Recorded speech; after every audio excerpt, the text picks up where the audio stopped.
Assalamualaikum warahmatullahi wabarakatuh. Sahabat beriman, jangan lupa like dan subscribe. Tahun ke-8 Hijriah. Di bawah langit yang gelap, sebuah pasukan besar bergerak diam-diam. Bukan pasukan biasa, melainkan pasukan yang dipimpin oleh Rasulullah Muhammad SAW dengan tujuan mulia memasuki Mekkah, kota yang telah mengusirnya bertahun-tahun lamanya. Pasukan ini terdiri dari 10.000 prajurit yang api semangatnya membara bukan untuk membalas dendam, melainkan untuk menegakkan keadilan dan kedamaian. Mekkah, kota yang dulu penuh dengan berhala dan kesombongan, kini berada di ambang perubahan. Kaum Quraisy yang dahulu begitu angkuh, kini dilanda ketakutan. Mereka tahu, pasukan Muslim yang datang adalah pasukan yang tak tertandingi. Saat pasukan mendekati Mekkah, Rasulullah memerintahkan setiap prajurit untuk menyalakan obor. Malam itu, ribuan titik api berpendar di cakrawala, menciptakan pemandangan yang tak pernah disaksikan sebelumnya. Pemandangan ini mengirimkan pesan yang jelas dan menakutkan bagi kaum Quraisy.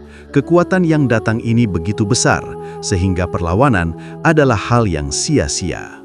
Abu Sufyan, pemimpin kaum Quraisy yang paling keras permusuhannya terhadap Islam, datang menghadap Rasulullah SAW. Wajahnya pucat, hatinya dipenuhi kegelisahan. Ia melihat kebesaran pasukan dan sadar perlawanan akan berakhir dengan kehancuran total. Rasulullah SAW menyambutnya dengan kelembutan yang tak terduga. Beliau berkata, "Barang siapa yang memasuki rumah Abu Sufyan, dia aman. Barang siapa yang mengunci pintunya, dia aman. Dan barang siapa yang memasuki Masjidil Haram, dia aman." Pengumuman ini adalah sebuah kejutan besar. Tidak ada hukuman, tidak ada penjarahan, hanya pengampunan.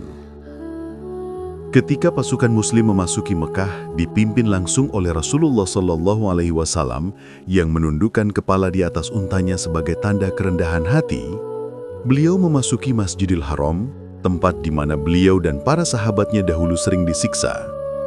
Di sana, beliau melihat ratusan berhala yang mengelilingi Ka'bah. Dengan tongkat di tangannya, beliau menyentuh setiap berhala sambil mengucapkan, "Telah datang kebenaran dan telah lenyaplah kebatilan. Sesungguhnya kebatilan itu pasti lenyap." Surah Al-Isra ayat 81. Satu persatu berhala-berhala itu dihancurkan, membersihkan Ka'bah dari kemusyrikan.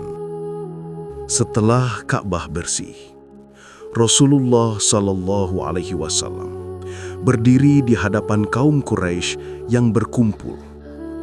Mereka menunggu hukuman atas segala kezaliman yang telah mereka lakukan. Tatapan mereka dipenuhi rasa bersalah dan ketakutan. "Wahai kaum Quraisy," kata Rasulullah dengan suara yang tenang namun berwibawa, "apa yang kalian kira akan aku lakukan terhadap kalian?" Mereka menjawab dengan lirih, "Kami mengharapkan yang terbaik. Engkau adalah saudara yang mulia dan putra dari saudara yang mulia." Mendengar jawaban itu, Rasulullah SAW mengucap kalimat yang menggetarkan jiwa mereka. "Pergilah kalian bebas." Kalimat ini adalah puncak dari kemuliaan akhlak. Tidak ada pembalasan, tidak ada dendam.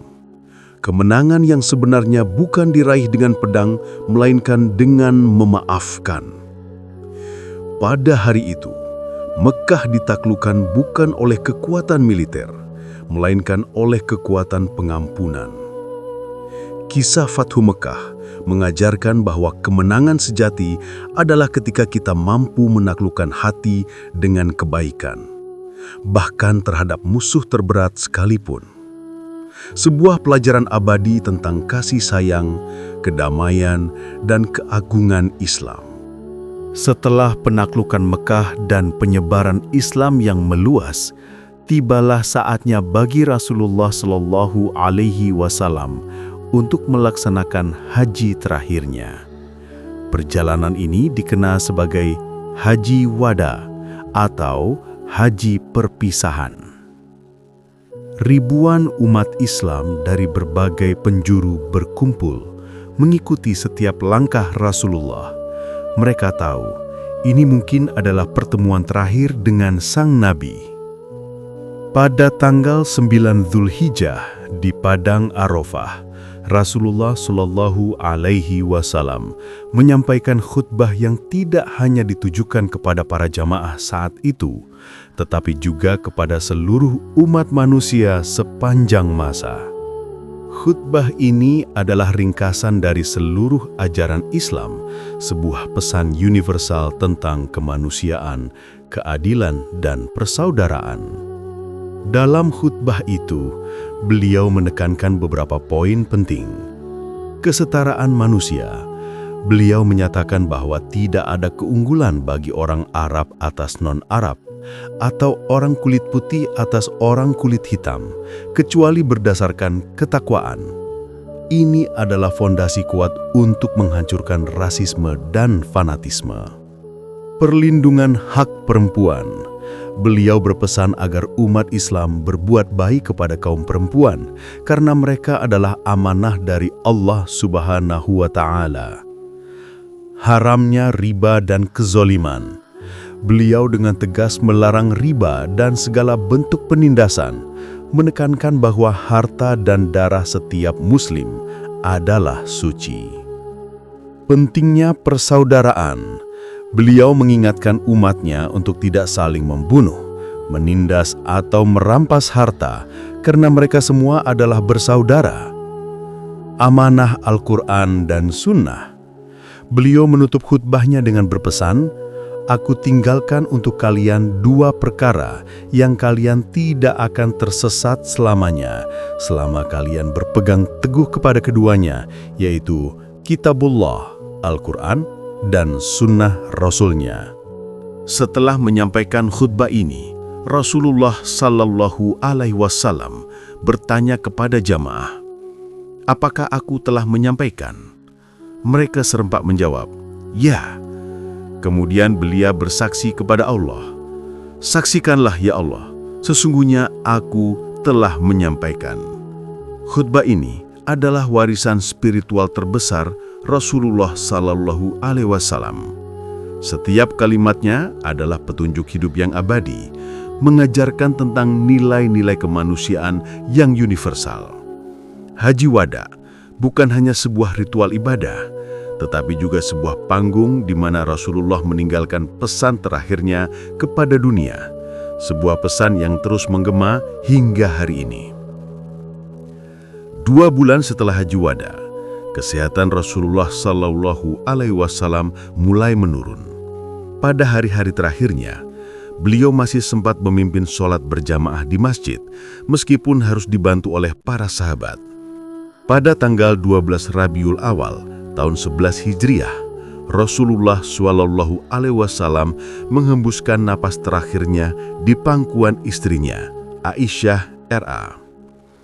Kabar ini menyebar dengan cepat dan mengguncang seluruh Madinah. Para sahabat yang sangat mencintai beliau dilanda kesedihan yang mendalam.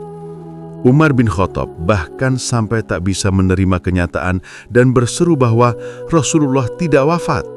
Saat itulah Abu Bakar As-Siddiq, sahabat terdekat beliau, datang dan menenangkan para sahabat. Dengan suara yang tegar, ia berucap, "Barang siapa yang menyembah Muhammad, sesungguhnya Muhammad telah wafat. Dan barang siapa yang menyembah Allah, sesungguhnya Allah Maha Hidup dan tidak akan pernah mati."